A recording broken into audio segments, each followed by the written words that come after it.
Un privilegio saludarles una vez más. Gracias por visitar nuestro canal, gracias por estar, gracias a todos aquellos que nos escriben, muchísimas gracias. No olvides suscribirte si aún no te has suscrito y tus comentarios también son importantes.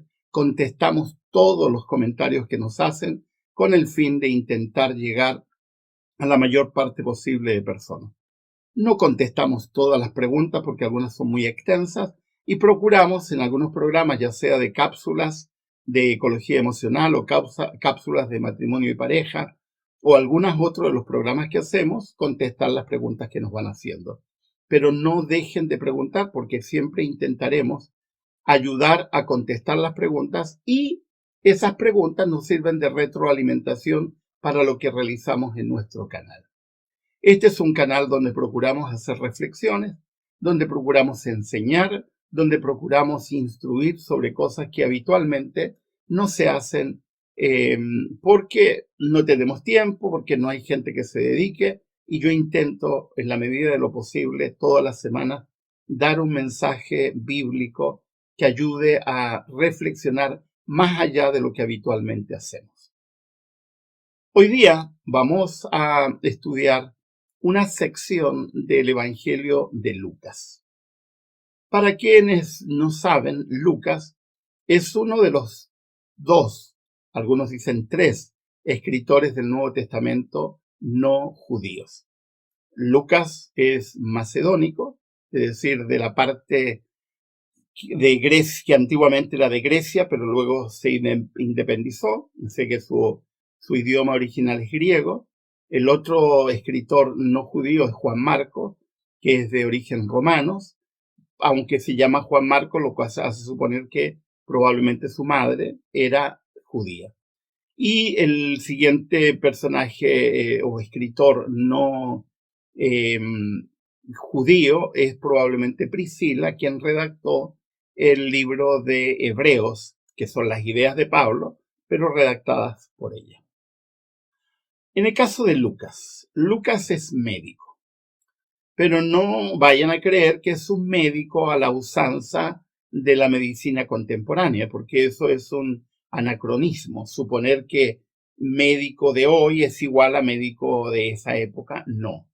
La medicina del tiempo de Lucas era más bien teórica, más que pragmática, y estaba más enfocada a ayudar a las personas a buscar medidas de salud vinculadas con hábitos de vida.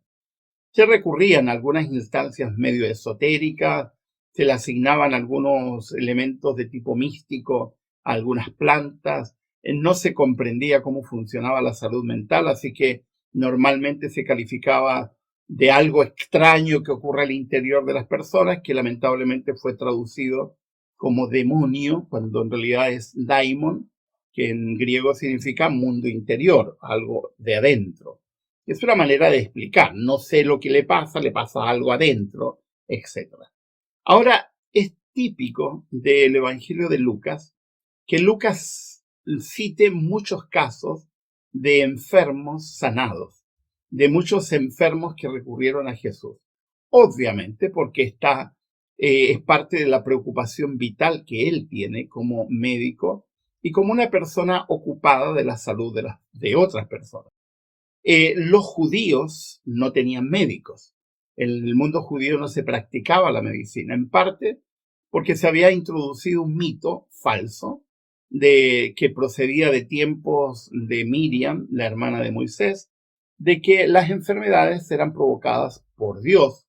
Por lo tanto, si alguien estaba enfermo, de alguna manera era porque había cometido algún pecado él o su familia, y era una manera de desquite de Dios enfermarlo. Concepto absolutamente erróneo que lamentablemente aún perdura en la mente de algunas personas. En cambio, en los griegos, en los romanos, sí existía la medicina formal. Se preparaban los médicos, no a la usanza de hoy que iban a escuelas de medicina, sino que se preparaban con especialistas, con gente que ya trabajaba en medicina. Era una actividad fundamentalmente para varones, no había mujeres. De hecho, se entiende que en el mundo griego hubo una sola mujer que practicó la medicina y durante años fingiendo ser varón, lo cual es interesante en la historia de la medicina. Vamos a lo que nos ocupa, el análisis de esta sección del Evangelio de Lucas, el capítulo 5. El versículo 17 dice: un día, mientras se enseñaba, estaban sentados allí algunos fariseos y maestros de la ley que habían venido de todas las aldeas de Galilea y Judea y también de Jerusalén, y el poder del Señor estaba con él para sanar a los enfermos.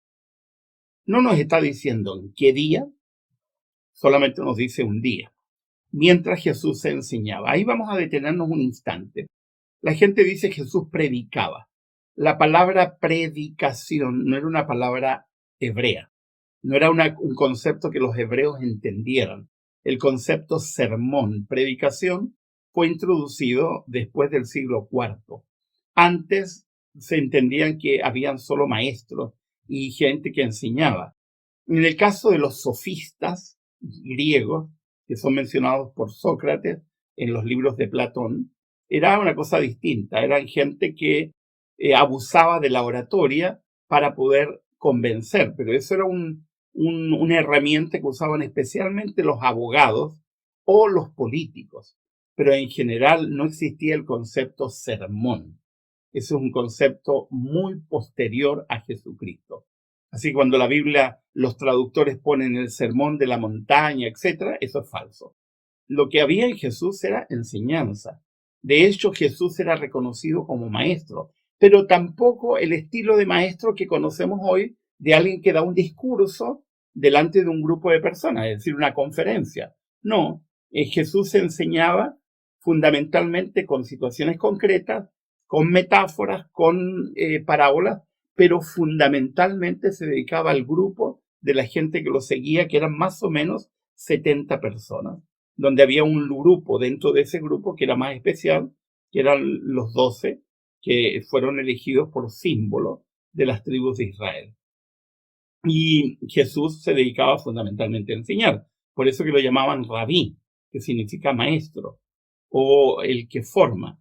Pero los rabí, los maestros, formaban por la vida, es decir, formaban por mimetés, por imitación, pretendían que sus discípulos siguieran el ejemplo de ellos, cosa que Jesús mencionó en varias oportunidades. Ahora, mientras Jesús estaba enseñando, estaban sentados allí. Si estaban sentados era porque era un lugar cerrado. Lo más probable es que era una casa. No se sabe exactamente dónde estaba.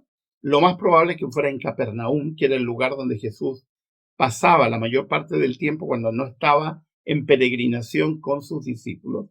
Estaban allí algunos fariseos y maestros de la ley. Los fariseos eran una secta judía. Fariseo viene de farisaian, que significa puro, un grupo que se consideraba a sí mismo los puros. La condición para ser fariseo era tener más de 30 años, ser rico y provenir de una familia honorable judía. No podía un extranjero ser fariseo, no podía una persona pobre ser fariseo, porque se consideraba que la riqueza era un factor que de alguna manera Dios te estaba diciendo, eres de los míos. También un concepto erróneo que hoy día han resucitado todos los seguidores de la llamada teología de la prosperidad. Y estaban los maestros de la ley. Los maestros de la ley eran los escribas, lo más cercano a lo que hoy día llamaríamos abogados. Es decir, los que tomaban la ley, la Torá, que no eran los 10 mandamientos, sino los libros de Moisés, e interpretaban cómo debía ser el actuar de las personas, de los tribunales y de los juicios en función de lo que había escrito Moisés en la Torá, a la cual se le había agregado después la Mishnah y el Talmud, que eran comentarios de la Torá, etc. Y ellos eran especialistas en eso, es decir, personas, entre comillas, letrados. Muchos de ellos seguían a Jesucristo no porque estaban interesados en Jesús, sino porque buscaban la manera de encontrar la forma de acusar a Jesús, de señalarlo como un blasfemo o una persona a la cual había que sacarse de encima, porque de alguna forma Jesús representaba un estorbo para lo que ellos hacían. Y habían venido de muchas partes, de Galilea y Judea, es decir, del norte y del sur, y también de Jerusalén, que era la capital. Y el poder del Señor estaba con él para sanar a los enfermos. Esa es una acotación que hace Lucas. Lucas sostiene que Dios le ha dado poder a Jesucristo para sanar a los enfermos. Seguramente Lucas con los relatos, porque no hay ninguna evidencia de que alguna vez Lucas conoció a Jesús. Así que todo lo que conoció de Jesús fue por la investigación que él realiza con los que estuvieron presentes en la vida de Jesús y también con Pablo, que le habló de Jesús. Pero Pablo y Lucas escuchan de Jesús de oídas. Ellos no vieron a Jesús, no estuvieron con él. Entonces es lógico la interpretación que él hace. El poder del Señor está con él para sanar a los enfermos. Versículo 18. Entonces llegaron unos hombres que llevaban en una camilla a un paralítico. Procuraron entrar para ponerlo delante de Jesús.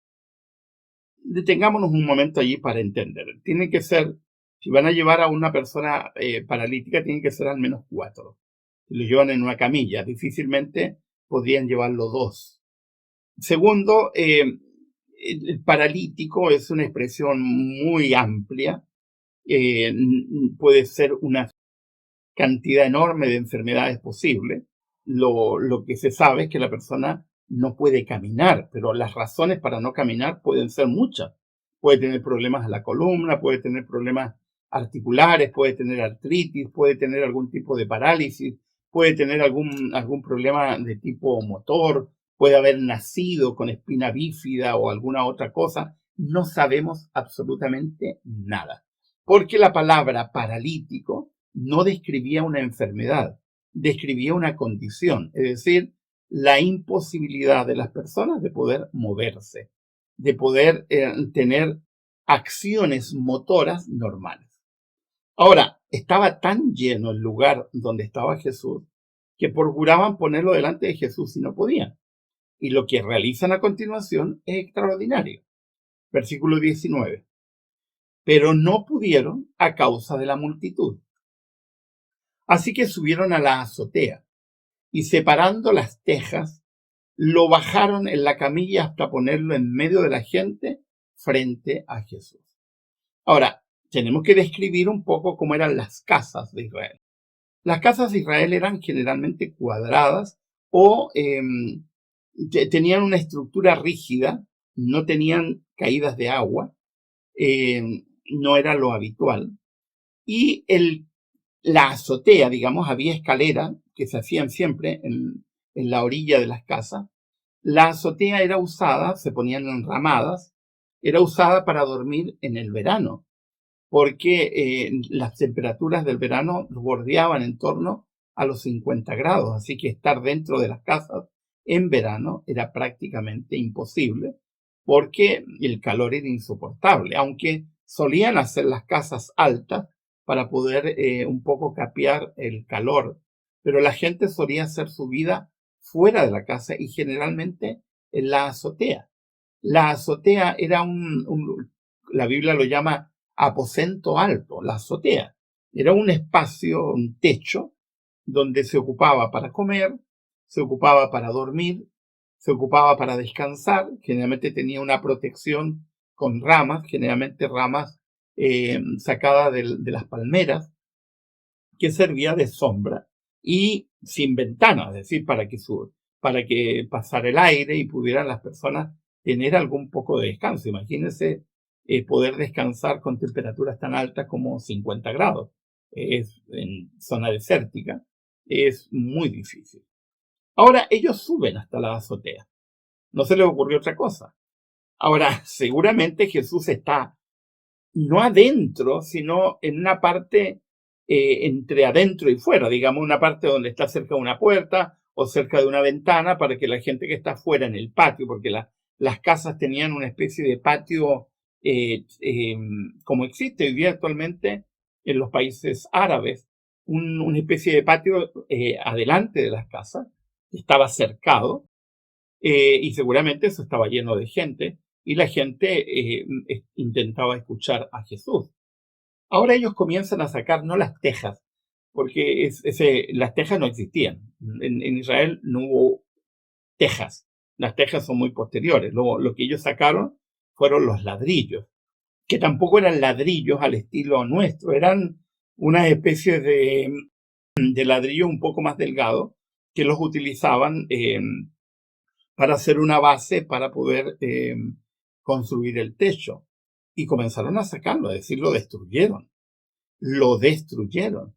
Y yo me imagino los dueños de casa viendo cómo le están destruyendo su techo.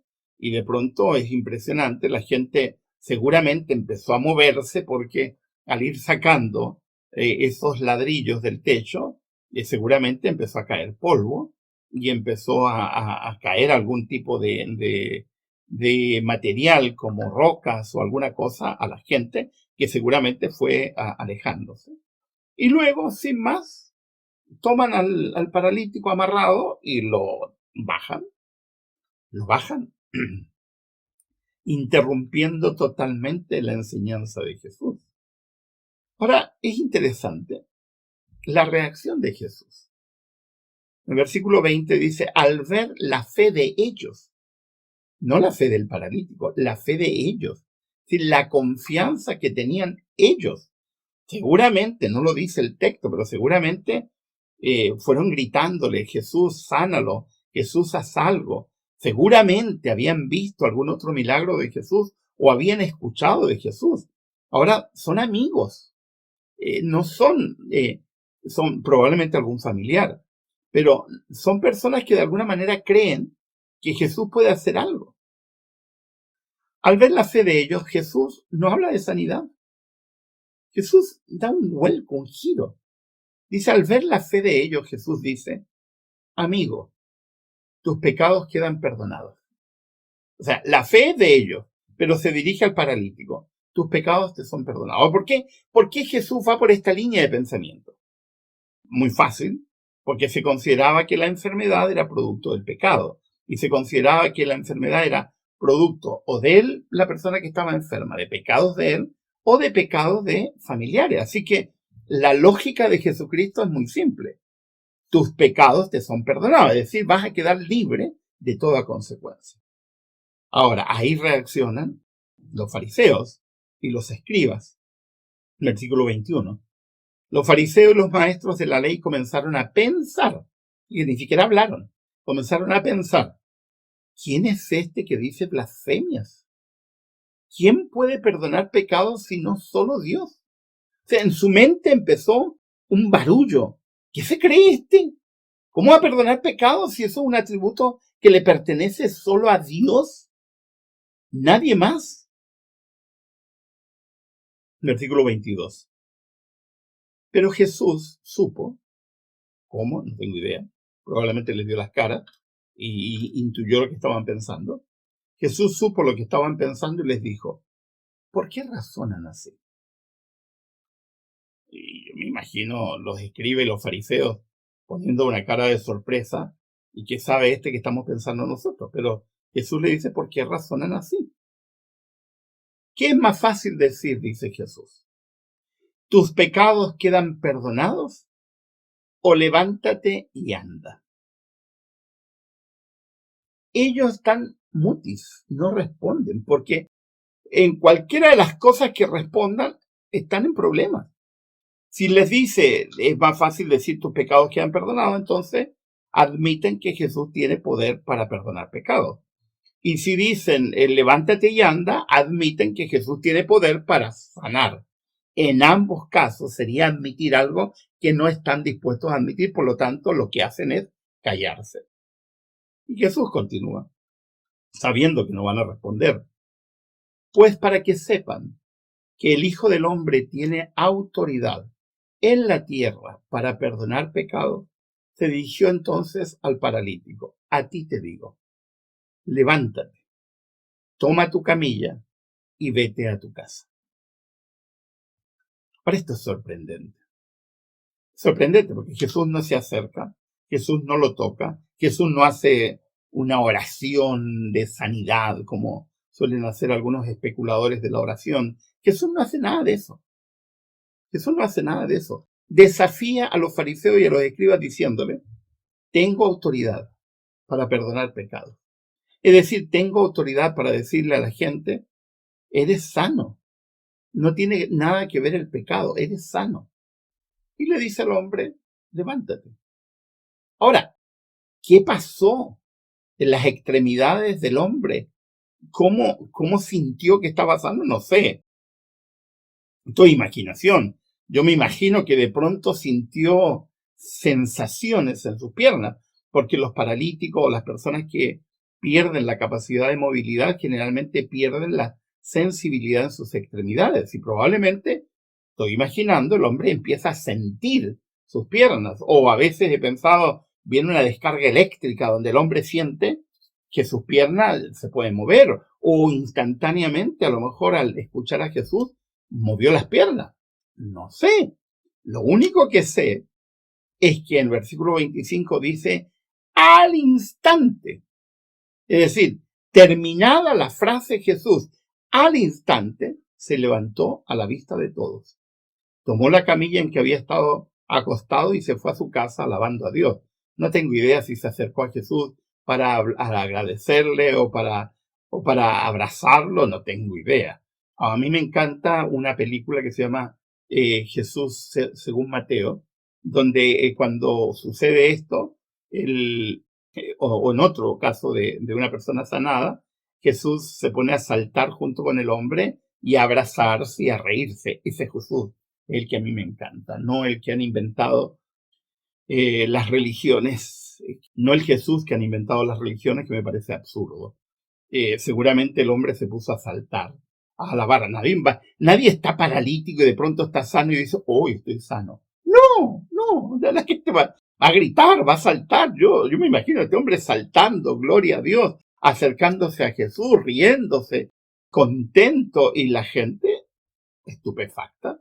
Y probablemente algunos se han puesto a aplaudir y otros se han puesto a admirar, y la gente se pone a hablar, y los que están más lejos empiezan a ver qué está pasando, y los de adentro le dicen, sanó un paralítico. Y seguramente sus 4 amigos bajan corriendo a encontrarse con su amigo y abrazarlo, porque el versículo 26 dice, todos quedaron asombrados y ellos también alababan a Dios. Estaban llenos de temor y decían, hoy hemos visto maravillas. No sé si Lucas incluye en esos todos a los fariseos y a los escribas, porque los fariseos y los escribas eran tan tosudos, tan porfiados, que aún viendo los milagros los negaban, como mucha gente que siempre le busca la quinta pata al gato e intenta darle una explicación a las situaciones milagrosas. El milagro es milagro. Ahora, yo no creo en los milagros a pedido, yo creo que el milagro es soberanía de Dios.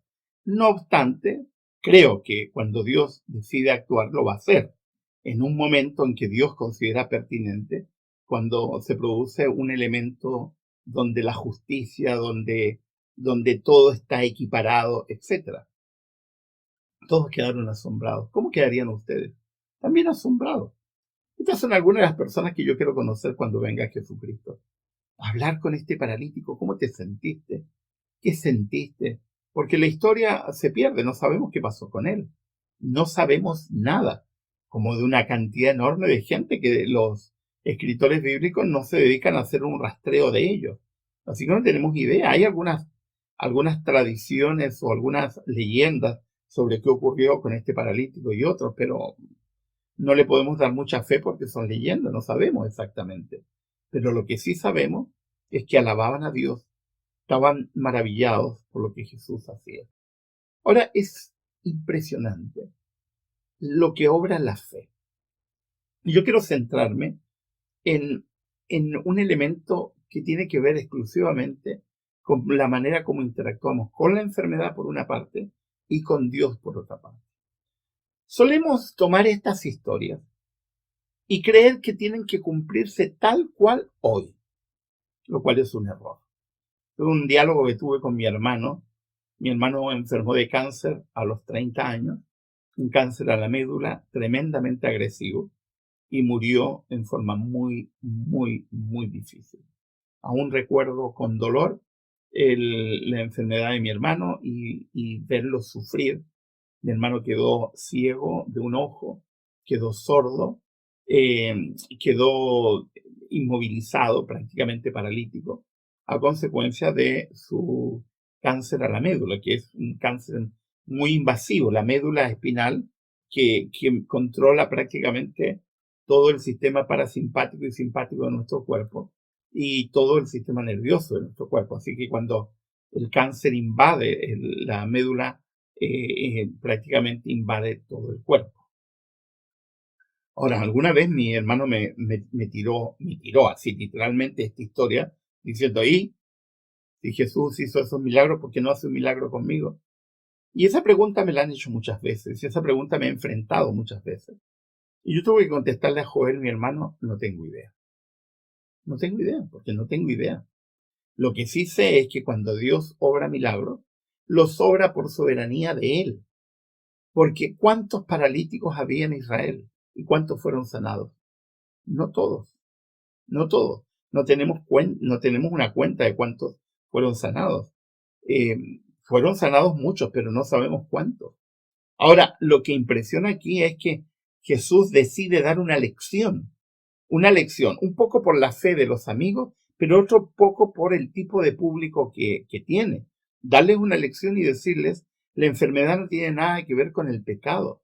Las personas no son castigadas por Dios. Esa es una noción horrible, es una noción absurda. Hoy día todavía hay gente que lo dice. Te enfermaste de VIH por tus pecados, Dios te ha condenado. Eso lo he escuchado a alguna gente decir, y eso es horrible. No solamente es horrible, es ignorancia. Cualquier persona está expuesta a enfermarse de VIH, de COVID, de cualquier enfermedad, en cualquier momento, bajo cualquier circunstancia. Alguien me decía, bueno, pero es que yo oro siempre a Dios, por lo tanto yo estoy protegido. ¿Estás protegido? ¿Y qué tal de las personas que también han orado y han tenido accidentes automovilísticos y les han ocurrido situaciones impredecibles? O sea, no juegues con eso, eso es presunción. ¿Dios tiene el control? Sí y no. Sí, porque es todopoderoso, pero no, porque nos ha dado libertad y la libertad de Dios es un límite. En el contexto del duelo que yo tenía con la muerte de mi hermano, después de la muerte de mi hermano yo hice depresión. Un poco porque era el pastor de la familia y porque tenía que ser el fuerte. Un poco porque no entendía cómo funcionaba la salud mental, no había estudiado aún y por lo tanto tenía muy poca pericia en entender cómo funcionan las emociones. Entonces reprimí mis emociones y es lo peor que se puede hacer en un estado de duelo. Si quieres llorar, llora, si quieres gritar, grita, si quieres enojarte, enójate, porque eso es normal en un contexto de duelo. Y yo hice todo lo contrario, reprimí totalmente. A los 6 meses estaba con depresión. Y en el contexto de la depresión, leí un libro que para mí marcó un antes y un después. Fueron dos libros. Un libro de un autor religioso, de un judío, de un rabino, que lo admiro muchísimo hasta el día de hoy, Harold Kushner, y un libro de una psiquiatra austríaca, Elizabeth Kubler-Ross, especialista en duelo. Pero me sirvió mucho los dos autores. El primero que leí fue Harold Kushner. ¿Por qué le suceden cosas malas a la gente buena? O ha sido traducido también cuando le suceden cosas malas a la gente buena.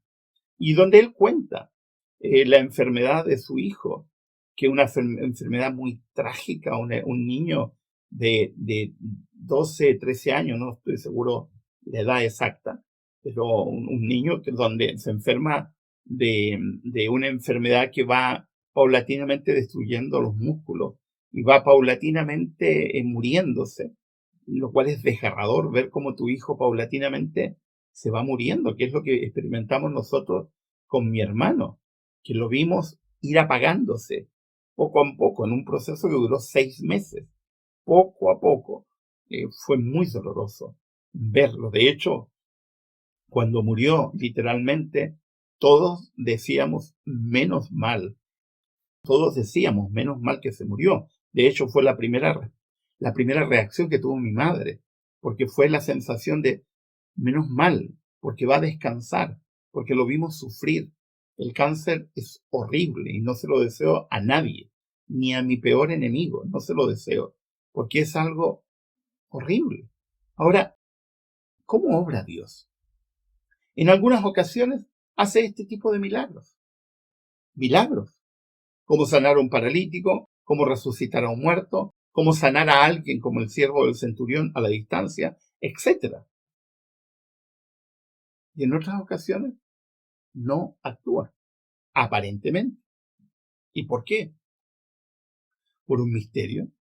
De hecho, eso fue lo que finalmente, después de mucho conversar con mi hermano en su lecho de muerte, concluimos que la única respuesta la tendría Dios.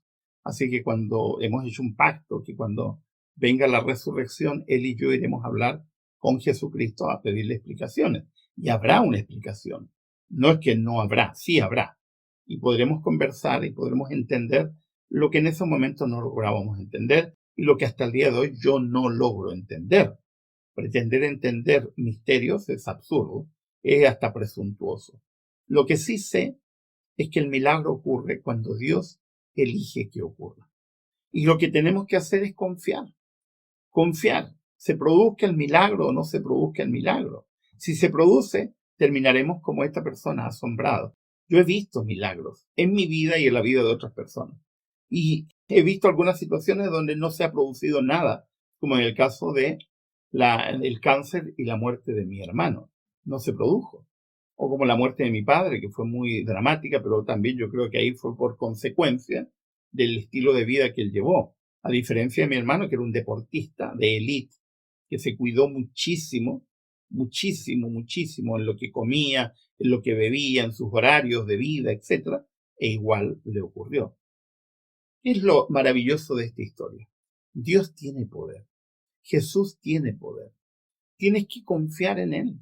Aun cuando no ocurra un milagro en ti, tienes que confiar en Él.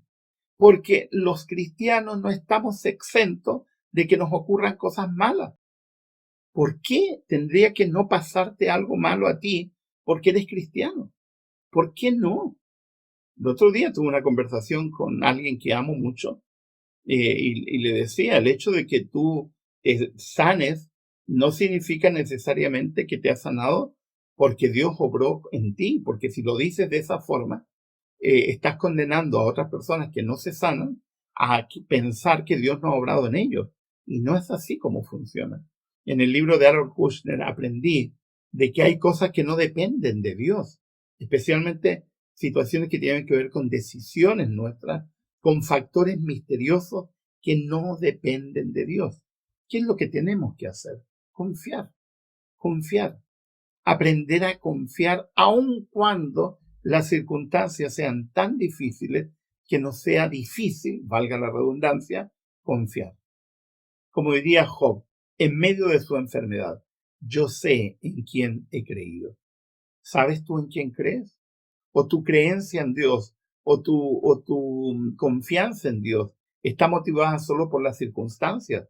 Porque si crees en Dios porque las circunstancias son buenas y dejas de confiar porque las circunstancias son malas, entonces no has confiado nunca. La confianza implica seguir confiando en Dios pese a las circunstancias, pese al dolor, pese al sufrimiento, pese a las situaciones que nos toca vivir.